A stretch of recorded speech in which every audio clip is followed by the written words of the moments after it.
Welcome back to Media7. The name of Wellingtonian Donald McDonald might not have been familiar to even the keenest media watchers until recently, but it certainly has been to the media organisations that have received a stream of complaints and other communications from them over the years. But when McDonald complained about a One News report on a 10-year-old Canadian girl's discovery of a new supernova, things took a fresh turn. He pointed out, correctly, that the supernova was not, as reported, 240 light years from Earth, but 240 million. TVNZ acknowledged he was right, but declined to uphold the complaint, and the Broadcasting Standards Authority responded by fining McDonald, a beneficiary, $50. Media veteran Brian Edwards slated the BSA's decision as shameful. But is there another side to the story? Sarah Daniel profiles an unusual citizen. Don McDonald is to mistakes what storm chasers are to tornadoes. I'm interested in mistakes, avoiding mistakes and what mistakes you can make. He tirelessly combs the media for the orphaned consonant. A lot of people say Prime Minister, but it should be Prime Minister. The extraneous dot.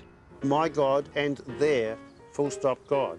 And he usually gets it right. If I want to ring TVNZ or Radio New Zealand or Wellington City Council or Dominion Post, hello Sarah, do you know me, Don McDonald?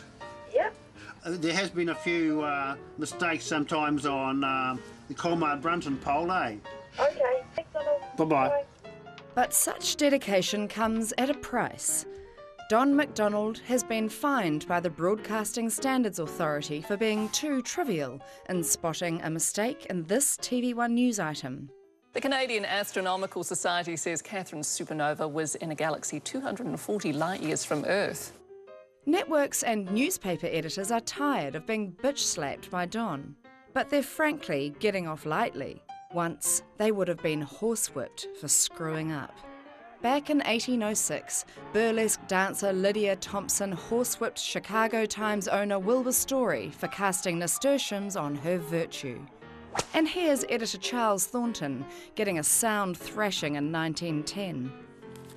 So I decided to ask one of New Zealand's longest-serving editors, what are the rules of engagement with his readers? Well, in many cases, the readers know more about some of the topics than we do, but what they don't do is they can't look at the other side of the story. Reporters have to look at the bigger picture, and they go out and ask those questions. So people's prejudices can sometimes be upset when they're faced with the alternative story. Has he ever been horsewhipped? We don't get a lot of what you might call physical abuse, but we do get people who pop in from time to time with their wine box of documents wishing us to pick up a story. We would probably see them as being close to nutters. What advice would you give to an editor when dealing with a complaint? I think the worst thing you can do is actually just say, OK, I'm not going to accept your complaint, we're right and you're wrong. You really have to give them the benefit of listening to their case. And how does this man feel about being called too trivial? Well, in my friends, my email group, they said, good on you, Don, for sticking up for an accurate figure. I'm joined now by BSA Chief Executive Dominic Sheehan and Science Media Centre boss Peter Griffin, who says the BSA's decision to fine sets a dangerous precedent. Welcome to you both, gentlemen. Dominic, you fined a beneficiary for being right. Yes. Can you see why people might think that was outrageous? Yes, definitely. And there was a bunch of, more certainly bloggers had a go at us, horsewhipping us online after the decision was announced. I mean, the context is really important here. We did fine that complainant $50. We fined him because he'd made multiple complaints about the same thing. Context is that there is an accuracy standard, and the accuracy standard says material points of fact must be accurate. Mr. McDonald had made multiple complaints and referred those to us on issues that were clearly not material points of fact. We had warned him.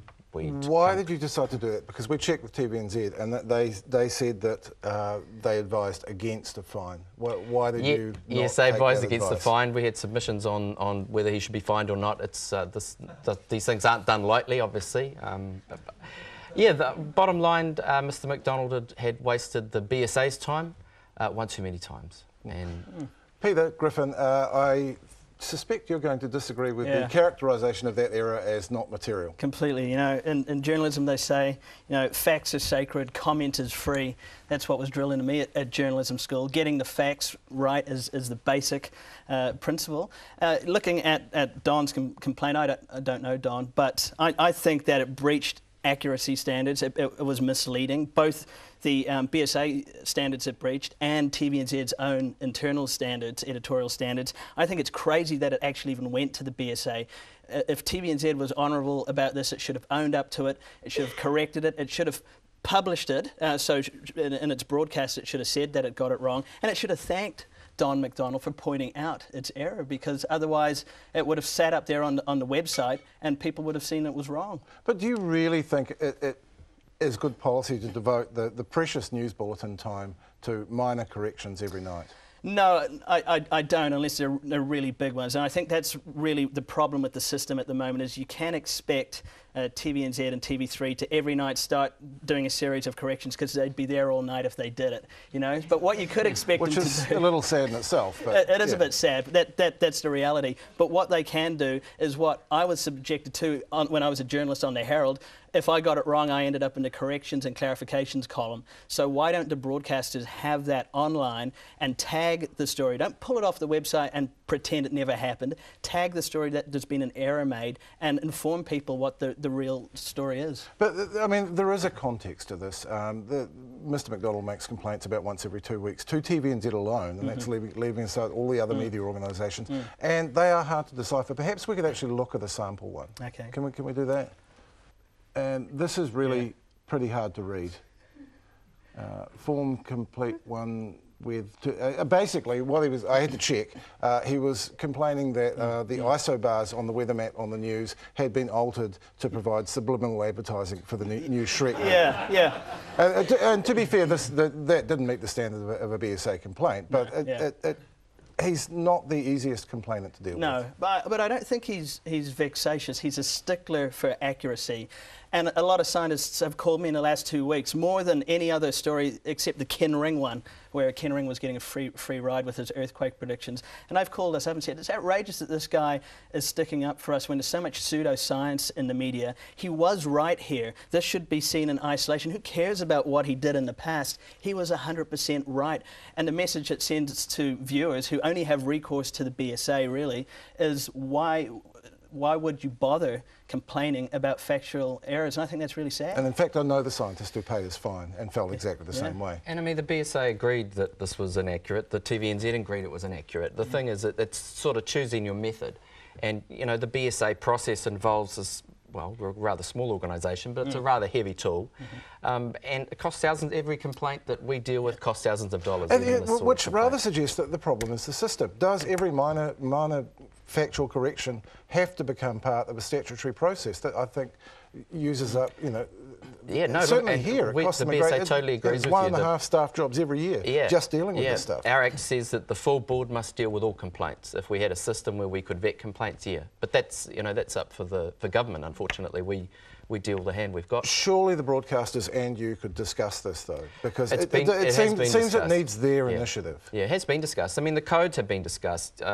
Prior to 2008, you could actually complain about any inaccuracy, and the BSA was required to uphold that, and we had crazy upholds about tiny little minor points, mispronunciation of names and things like that. So in fact, we added the materiality issue into the standard to sort of raise it to a bar that was worthy of a standards breach. Totally agreed. You know, if things are inaccurate, they're inaccurate. But you know, it's choosing your method. It's pick your battles. And unfortunately, that, you know, for this complainant at this time, this battle was it's a little bit of a heavy object. Now, Peter, in a way, this kind of degree of complaint has been enabled by the internet. I wonder whether the internet also provides a model for actually dealing with it. Exactly. We have so much interactivity now between broadcasters and their viewers, between publishers and their readers. We've got Twitter, we've got social media. What is the problem with just putting a link on each story saying feedback alongside comment? You can leave comments on stories now. So if you think there's an inaccuracy in the story, just write to us. The Washington Post has implemented this. It's been very successful for them. So if they find that you're right, that there is something inaccurate in a story, they will run that down the story online, so it's always there as a matter of record. No reason why this couldn't be done with broadcasters. Save Dominic a lot of time and money, and normalise that process of correcting your errors the way it's done in the print media. Well, I don't know whether the print media does it that well either. I mean, the New Zealand Herald used to have its "We Got It Wrong" column, which I actually thought was quite a lovely name for it. Yeah. That's not there anymore. Yeah. Are we kind of, you know, do we need to actually see the media up their game here? I think so, and I don't think the Herald publishes those corrections and clarifications online either, so it's a fleeting thing on page A2 in the paper if you notice it. So I'm going to be writing to all the broadcasters and the editors of newspapers saying there needs to be better standards around this so that there is a good process that doesn't involve tying up precious press, council and BSA time. Do you think that is there potential for progress here? You've said you've discussed it. That sounds like great progress. As I say, it's choosing your battle. It's finding a way for the viewers, obviously, to feel engaged in the process. For the media to, you know, acknowledge mistakes in it. And I mean, there's still going to be inaccuracies that are material, that are appropriate to refer on, but it's recognising that. So, and just briefly before we finish, the next time Mr McDonald complains, what will happen? If he refers a point of fact which isn't material to the item, he will probably be fined again. Oh, well, we'll see what happens then. Thank you, Dominic Sheehan and Peter Griffin. Thanks also to Donna Chisholm and Virginia Larson, and to you for watching. We'll be back next week with a special Media7 panel to mark the 10th anniversary of the 9/11 terrorist attacks. Until then, goodbye.